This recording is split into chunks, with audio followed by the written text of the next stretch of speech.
बिस्मिल्लाहिर्रहमानिर्रहीम। अस्सलामुअलैकुम स्टूडेंट्स, आज की इस वीडियो में आप लोग देखेंगे role of skeleton in forensic investigation process कि एक स्केलेटन से हम लोग किस तरह से एक क्राइम की इन्वेस्टिगेशन कर सकते हैं और कौन कौन से प्रोसेसेस वगैरह इसमें होते हैं कि जिसके ज़रिए से हमें क्रिमिनल का पता लग सके। So firstly, bones keep a record of our physical life such as gender, age, sex, approximate height and health. यानी कि हमें बोन्स से पता चल सकता है कि जेंडर क्या था, एज क्या, रेस क्या, अप्रॉक्सीमेट हाइट क्या और हेल्थ क्या क्या हो सकती है उस बंदे की। तो how to determine gender with skeleton. Skeleton से हम लोग जेंडर का किस तरह से अंदाज़ा लगा सकते हैं। फीमेल स्केलेटन जो है वो स्मूथर होता है और लेस नॉबी होता है, यानी कि स्मूथ होता है, यानी कि नॉबी यानी कि कोई बजने वाली इस तरह की कोई हड्डी नहीं नज़र आ रही होती। मेल स्केलेटन जो है वो थिकर होता है, रफर होता है, अपीयर मोर बम्पी, स्ट्रॉन्गर अटैचमेंट साइट्स होती हैं उसकी मसल्स की, वो मोर बम्पी होता है, ठीक है, थोड़ा बजने वाला होता है, थिकर होता है और रफ़ होता है, स्मूथ नहीं होता। यहाँ पे आपको सामने पिक्चर में डिफरेंस भी नज़र आ रहा होगा। इस तरह अगर हम लोग अदर डिफरेंसेस देखें तो फ्रंटल ब्रो आप लोग देख सकते हैं मेल की और फीमेल की। आई ऑर्बिट्स जो हैं वो देख सकते हैं हम लोग। लोअर जॉ देख सकते हैं। मेल का जो जॉ होता है वो थोड़ा ब्रॉड होता है, जॉ बून है वो थोड़ी चौड़ी होती है, जबकि फ़ीमेल की चौड़ी नहीं होती, ठीक है, थोड़ी थिन होती है। और इसके अलावा अगर आप लोग देख सकें तो जो फ़ीमेल है वो आपको बिल्कुल स्मूथ नज़र आ रही है और उसका स्केलेटन थोड़ा छोटा है, जबकि मेल का थोड़ा बड़ा है।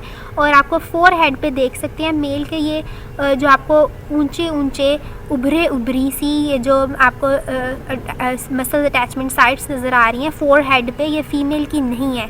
तो इस तरह से हम लोग स्केलेटन से जेंडर को आइडेंटिफाई कर सकते हैं। How to determine age with skeleton. एक छोटा सा बच्चा जब पैदा होता है तो आप लोग उसके सर पे देखें, दरमियान में एक छोटा सा, सर के फोर हेड से ऊपर तक दरमियान में एक छोटा सा एक एरिया होता है जहाँ पे हड्डी नहीं होती। तो वो वक्त के साथ साथ वो हड्डी भरती है। तो हम जब तक वो हड्डी भरती है हम उस लिहाज से एज को डिटरमाइन कर सकते हैं कि अच्छा तो इसकी हड्डी इतनी मजबूत हो चुकी है तो इसकी एज ये होगी।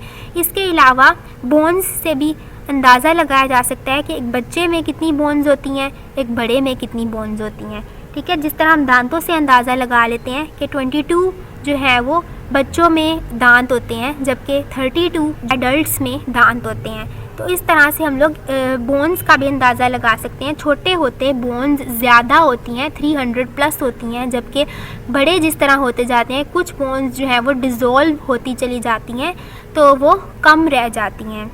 Skull is made up of different segments called sutures in zigzag shape. In young children, suture mark are soft and gradually harden upon getting older. Soft bones fuse together with age and cartilage join them is replaced by bone. यानी कि जो soft bones होती हैं वो वक्त के साथ साथ fuse होती चली जाती हैं और उनकी जगह cartilage जो है वो joining का काम करता है। When this occurs, cartilaginous lines are no longer present.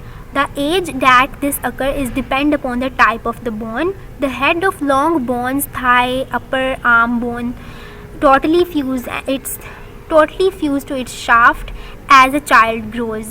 अब हम लॉन्ग बोन्स वगैरह जितनी लॉन्ग उसकी बोन्स होंगी उससे हम लोग एज का अंदाज़ा लगा सकते हैं कि अच्छा ये इतना लंबा तो होगा ना। तो नेक्स्ट हमारे पास है how to determine height with skeleton. Measurement of long bones such as the humerus and femur can indicate height of a person. एक पर्सन की हाइट का अंदाज़ा हम उसकी लॉन्ग बोन्स से लगा सकते हैं, जैसे ह्यूमर और फ्यूमर वगैरह हैं।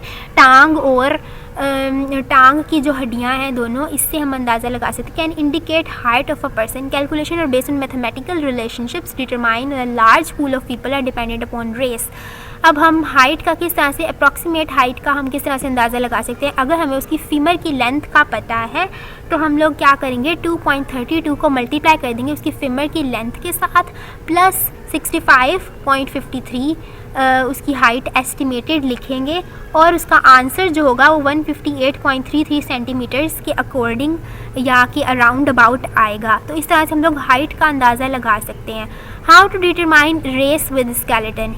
रेस को किस तरह से हम डिटरमाइन कर सकते हैं, यानी कि अगर अफ्रीकन है तो वो बहुत ऊंचे लंबे होते हैं, जबकि अगर हम एशियन पीपल्स को देखें जबकि हम एशियन पीपल को देखें तो वो इतने लंबे नहीं होते, वो दरमियानी हाइट के होते हैं। अगर हम लोग चाइनीज़ को देख लें तो उनकी हाइट छोटी होती है।